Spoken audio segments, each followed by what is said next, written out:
பிடிச்சிருந்தா ஒரு லைக் போடுங்க, ஹைலைட் பண்ணுங்க. நம்ம மறக்காம ஒரு சப்ஸ்கிரைப் பண்ணி பெல் பட்டனை கிளிக் பண்ணி வைங்க. ஆப்ஷன் ஹார்ட் சிம்பிள்னு ஒன்று இருக்கும், அதில் போயிட்டு ஒரு உங்களால் முடிஞ்ச அமௌண்ட்டை எனக்கு போடுங்க. வீடியோவை தொடர்ச்சியாக பாருங்கள், ஃபுல்லாக பாருங்கள். பிடிச்சிருந்தா ஒரு லைக்கும் கமெண்ட்டும் பண்ணுங்க, அது போதும் எனக்கு.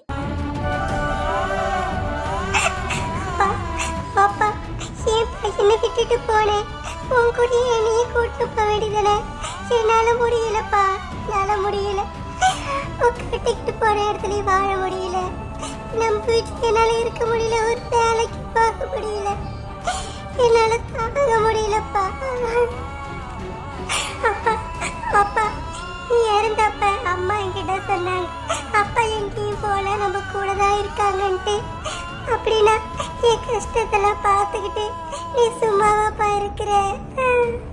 என்னால இவ்வளோ கஷ்டத்தை தாங்கிறது. நெட்டவழியே மடி, நெட்டவழியே என்னம்மா நெட்டவழி, வேலைக்கு போறேன்னு கிளம்பி போன, எங்க போனதாக்கு தெரியல, வந்து நிக்கிற, ஏடி அழுவுற, என்னாச்சு? ஆமா, அந்த பாவி பையன் அங்க நான் வேலை கேட்ட இடத்துக்கு போயிட்டு நான் வந்த வேலைக்கு சேர்த்துக்க கூடாதுன்னு சொல்லிட்டு போயிருக்காமா. என்னென்ன பண்றா பாருமா, அங்க வீட்லயே என்ன வாழ விடாம கேர அடிச்சு துரத்திட்டு இப்ப ஒரு வேலைக்கு போலான்னு சொல்லிட்டு கேட்டுட்டு வர, போயிட்டு கேட்குமா அங்க போய் சண்டை போட்டிருக்காமா.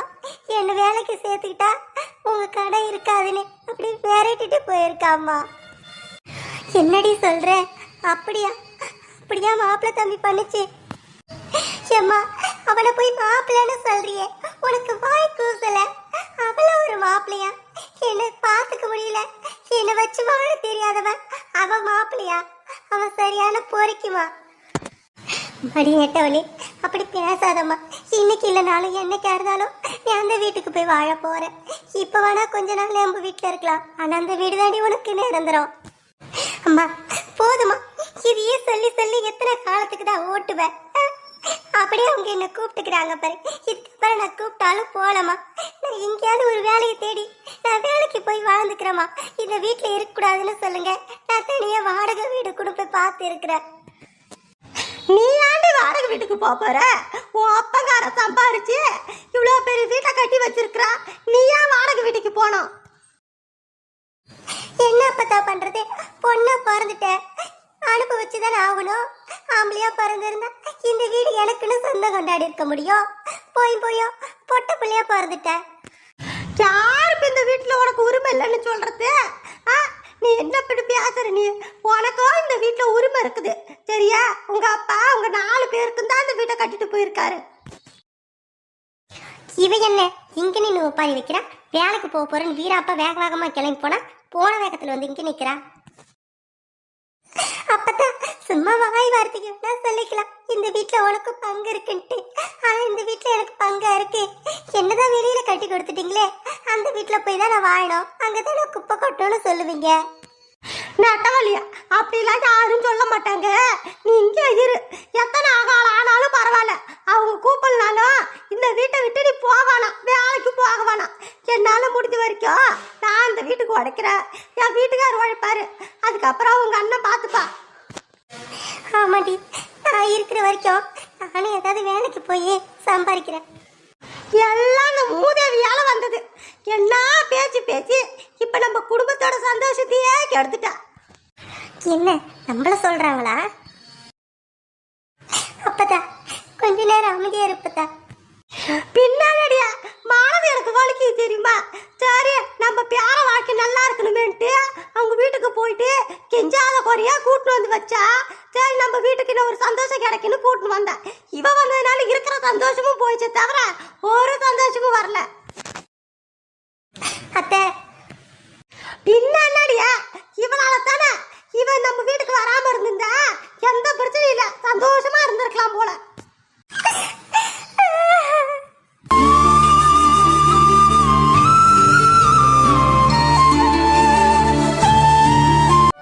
பூமாரி நைட்டு நல்லா இருந்ததுல ஜாலியா?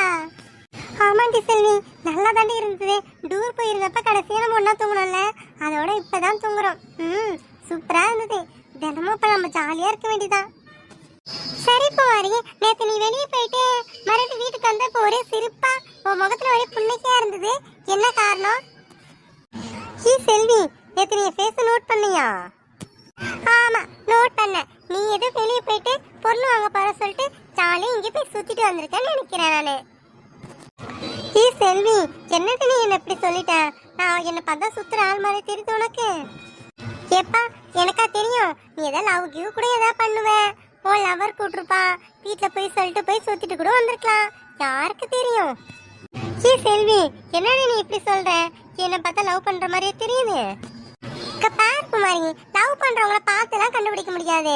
ஒன்னா அவங்க ஸ்டேட்டஸ் கண்டுபிடிக்கலாம், இல்ல அவங்க ப்ரொஃபைலு, அது விட்டா அவங்களோட நடவடிக்கை, அப்புறம் அவங்க ஃபேஸ்ல இருக்கிற அந்த புன்னகை, இதை வச்சுதான் கண்டுபிடிக்க முடியும்.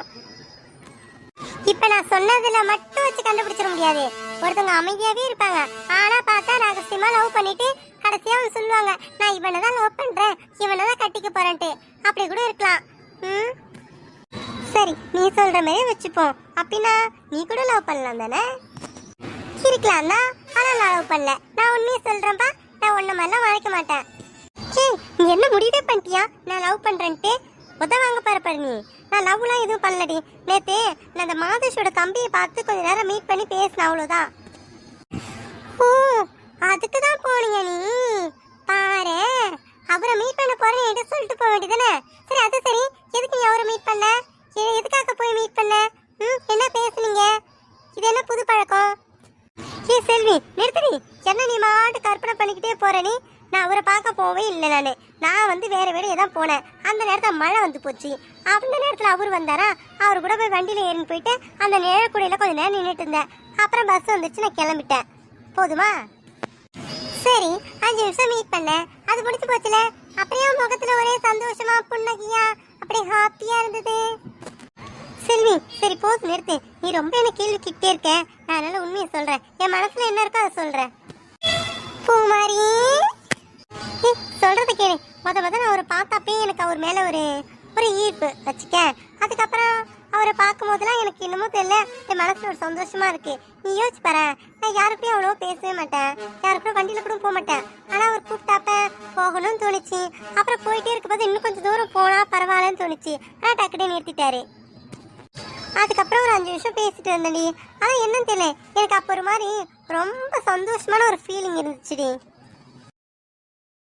ஓ, அப்ப லவ்வா? செல்வி, நான் நேத்தா ரேணுகா கிட்ட பேசினேன். நீ போன் போட்டு பேசுனியா? என்னது, ரேணுகா கிட்ட பேசுனியா? என்ன பேசிட்டு இருக்க? நீ என்ன பேசுற? என்னங்கடி பண்றீங்க இங்க உட்காந்துக்கிட்டு? ஓ, பாட்டி வந்ததுனாலதான் பேச்ச மாத்திட்டால பூமாரி.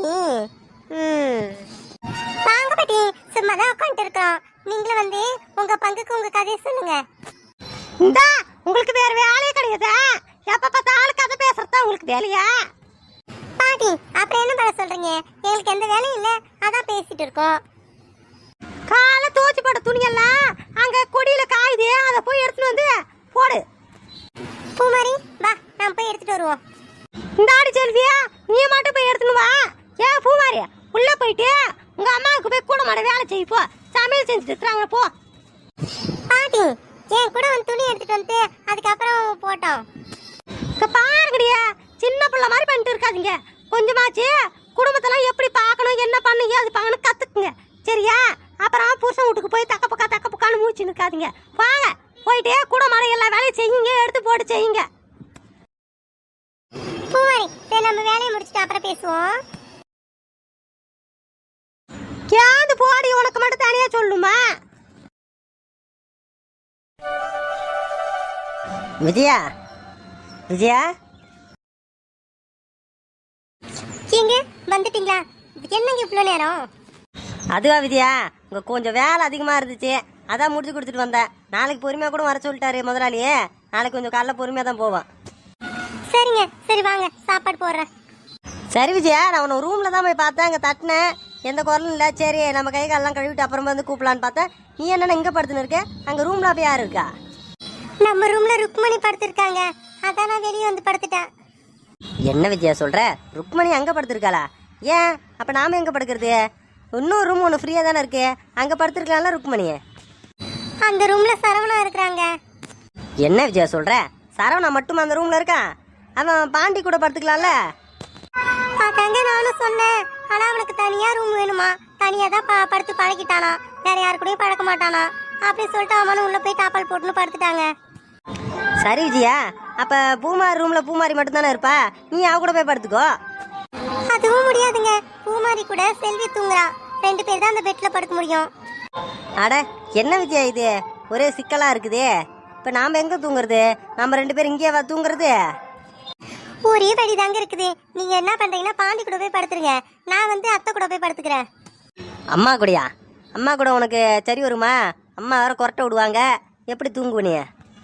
அதுக்காக என்னங்க பண்ண முடியும்? இங்கேயே தூங்க முடியும். இங்கே கொசு கிடைக்குது. நான் நீங்க வர வரைக்கும் சும்மா படுத்திருந்தேன். இங்கெல்லாம் ராத்திரி ஃபுல்லா படுக்க முடியாதுங்க. நான் எப்படியாவது அனுசரிச்சு அத்தை கூட படுத்து தூங்கிடுறேன். சரி விஜயா, நீ இப்போ நான் சொல்கிற மாதிரி தான் பண்ணி ஆகணும் போல.